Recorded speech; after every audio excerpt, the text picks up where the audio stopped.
provider where job and financial insecurity in my marriage. So in this video, I'm going to talk about some of the job and financial insecurity I experienced when I was unhappily married.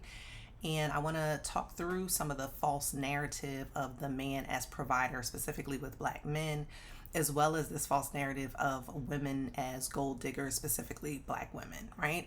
So I'm Dr. Catherine Sophia Bell, and I did all the things that Black women are told we're supposed to do. I was raised in the church. I was married for 17 years. I had 4 children. I had all the degrees. I had a very successful career. I had it all, and I felt trapped by all of it. So I liberated myself. I got happily unmarried. I resigned/retired from a tenured professor and administrator position. And I just walked away from the things that had me feeling really bound and unfree. And instead, I decided to focus on the things that I really wanted to do: my reading, my writing, my speaking and coaching, connecting to my sensuality and my sexuality with lovers and in Black Kink Spaces. So on this channel, I celebrate all of those things. I share all of those things and my experiences of transformation in an effort to encourage those of you who are on your own liberation journeys while building beloved community. So let's get into this. One of the things that prompted this particular video is another channel called Lovers by Shan, which is also a podcast. So I don't know if you watch this podcast. This is the only episode of it that I've actually watched, and I did watch the full thing. So the channel is Lovers by Shan, and the title of this particular episode is "I Lost My Sex Drive Because He Never Did This," featuring Cree Summer. So I'm going to link to this particular episode in the description of this video, right? But one of the things that Cree Summer says in that episode is, she says, when men in my life expressed a fear of if we were gonna be okay, I really had a visceral reaction to it, right? And so she talks about a number of different things, including the importance of feeling safe with a partner. She really does nuance the concept of provision to include financial and material, but also to exceed financial and material provision, while also noting that she's been with plenty of broke ass men, right? So already in this part of the interview of the podcast, again, that's not the totality of that podcast, but even in that section, we have this image of man as provider, as protector, right? Somebody to keep us safe, right? And she also describes how her father was able to navigate unsure times in ways that let her feel more confident and protected, even if there was some financial insecurity. But then she also talks about, like, I don't think they use the language of gold digger, but she basically is like, you know, where's the gold digger? Like, I've been with plenty of broke men and in relationships with plenty of broke men in my life. And I think that's true for a lot of high achieving Black women and women of color, right? So holler at me in the comments. Let me know if you watch this podcast in general, or if you've watched this episode in particular. Again, this is the only episode that I've watched, and I did watch the whole thing. She also gets into other like sensual and sexual things that I'm not going to cover in this video. I know I'm going to do a second video that gets at some of those things that she talks about. But this is what I want to get into. Again, provider where job and financial insecurity in my marriage. So as I mentioned in my previous video, why did I get married? I'm somebody that was raised in the church. I had some non-consensual and erotically disempowering experiences with the person that I married. And because I was raised in the church, that was a major contributing factor in my decision to go ahead and marry this particular person. So I got married between my first and second semesters in graduate school. So I was already in grad school. I had full tuition, so I was in a paid PhD program.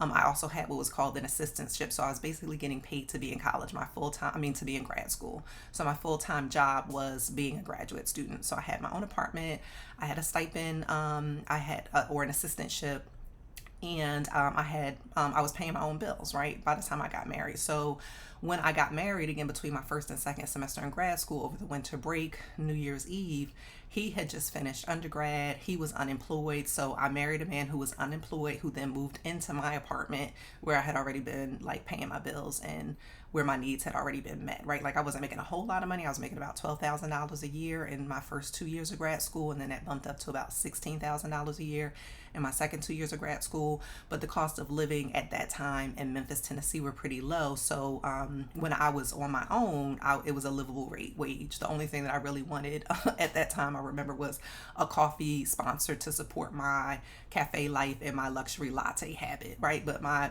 basic bills were basically were paid, right?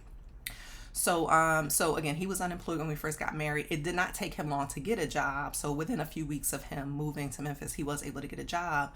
But then what happened is he began to job hop, right? So he would be at a job and then quit and then go to another job. So I would say in the 5 years that we were in Memphis, he had at least 4 different jobs during those 5 years. And that was something that was very stressful for me. The job hopping was stressful for me. It left gaps in our income, and it made me feel financially insecure, right? And one of the points at which this came to a head is when I was pregnant with my second child. So I had my first child in my second year in grad school, in 2002. And then I had my second child in my 4th year in grad school in 2000 and let's see, no, sorry, my first one was born in 2001. My second one was born in 2002. But anyway, when I was in my second pregnancy, he was working at a particular job. I was on his insurance, and I asked him not to change jobs until I had the baby because I didn't want, again, any gaps in coverage. And he changed jobs before I had the baby, and it was a great source of stress for me in my pregnancy. I write a little bit about that in an essay that I can link to in the description, right? So all of that to say, like, I figured out early on in the marriage that that I was not in a position where I was being provided for or I had any kind of financial security, right? Like I felt very financially insecure, and I felt like I was going to have to fill in the gaps and pick up the slack, right? So what I ended up doing, even though I was already getting paid as a graduate student, I took on additional work with like summer teaching, for example, in order to make ends meet and bring in additional income to compensate for the job and financial insecurity that came with the job hopping, right? And so this is something that continued throughout graduate school. I went on to get my MA and PhD. I finished in 4 years, even though I had 5 years of funding. So I went from $12,000 to $16,000 as a graduate student. And then once I finished my PhD, then I was offered a postdoctoral fellowship where I was making $40,000, right? And that was still in Memphis. Then I got another postdoctoral fellowship, again, making $40,000 at Emory University. Then I got my first tenure track job at Vanderbilt University where I was making $60,000. And then I got another tenure track job at, a postdoc and a tenure track job at Penn State, where my starting salary there was $80,000, right? But throughout the graduate school years and then the rest of the marriage, I was never in a position where I was being provided for. I was usually in the position of being the provider or filling in the gaps or closing the gaps or picking up the slack from the job hopping that was happening again while I was still in graduate school, and then just not working for years at a time after that point. So there were several years where there was unemployment or underemployment on the part of the person that I was married to, right? Now, what's interesting about this is that I was still expected, again, with the church upbringing of the man being the head and the man being the protector, the provider. Even when the man was actually not being the protector and the provider, there was still an expectation that I treat this person as the quote unquote head, that I submit to this person, even though the person did not do anything. Well, I don't even buy into the whole submission thing anyway, even if you're on the up and up and doing all the things, but particularly if you're not doing all the things. It's fascinating to me the way men want to buy into the benefits of the patriarchy without actually holding up their end of the patriarchy. But I don't, I'm not team patriarchy, right? So I think we need to take down the patriarchy. I think it's not good for men or for women, but I find it interesting that women are expected to abide by the rules of a patriarchal order when they're not getting any of the benefits of that, right? And so historically for Black families in the U.S., men and women have both had to work, right? And so this is not the case for everybody. Of course, there were Black people of a certain socioeconomic status where the wife did not have to work outside the home. But by and large, Black women have had to work alongside their husbands, oftentimes making more money than their husbands. So this whole man as provider, particularly Black man as provider, has not been the overwhelming majority of Black folks' experience, and certainly was not my experience. It's not something that I observed in my own marriage or saw in my own marriage. It's not something I observed in my mother's marriage. It's not something that I observed even from my maternal grandmother, who was married to men who made money, but she was still working, right? And there were other things that were going on in those relationships. And my great grandmother did not marry. Right. So we have, so even like looking at my family of origin, but also as somebody who has studied philosophy and Africana studies and Black feminist studies and other kinds of things, and published about this in other places. Like, this has not really been a model that we could subscribe to for the most part. Again, this does not mean everybody, because I do know some Black women who whose parents had that kind of stay-at-home mom model while the dad worked and provided for the family. And I know my mother has at least one friend where his family, his mother was a stay-at-home mom and his father was a preacher and other kinds of things, right? But in terms of, again, this gold digger narrative, what's so problematic about it is that, like, I don't know any Black women gold diggers. I don't know any Black women, like, in real life, in my circle, in my family, who have ever benefited financially in any major way from any man in their lives, right?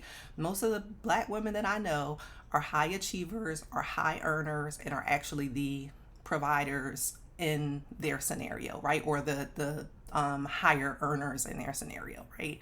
So the only gold diggers I know are Black men. I said what I said, right? And so, and I can also think of examples, like my mother had two friends who got divorced, who were married to men who initially were professionals and eventually just kind of fell off and decided they didn't want to do whatever they didn't want to do. And then when they got married, in both cases, both Black women were expected to pay alimony to the ex-husbands and give up half of their pension or their 401k to their husbands, right? So this was a thing that I was concerned about eventually in my own marriage. And so I'm glad that I was able to, if I had known, well, if I knew then what I know now, I would have never, I often say if I could go back to my 21-year-old self, I would never have married him in the first place. But if I was going to get married again, I would say definitely get a prenup. I did not get a prenup because I did not anticipate what was going to happen financially, not even just in terms of who was going to make more money, but him just completely kind of being okay with not being a major source of support, right? Or me being the primary source of support. Fortunately, I was able to get a postnup. And so I do recommend, if you don't have a prenup, then try to get a postnup. But the moral of the story is, I don't know any Black women gold diggers, so we really need to put an end to that narrative. And the only gold diggers I know are men, and that's a short version of the job and financial insecurity that I experienced in marriage, and the lack of provider experience that I had in my own marriage. So I'm curious from you guys if you have similar experiences, whether for yourself, your friend group, your family of origin, whatever the case may be. What were the narratives around provider? What was the reality? Where's the gap between the narrative and the reality of what that actually looked like? And how have you contended with that and navigated and negotiated that? Make sure that you subscribe to this channel and like and comment for me as we continue on this happily unmarried journey that I've been sharing.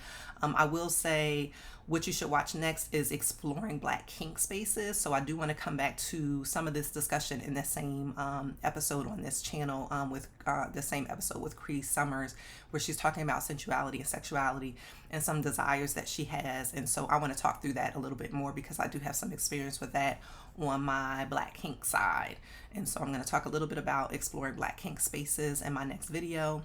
But again, remember to subscribe, remember to like and comment.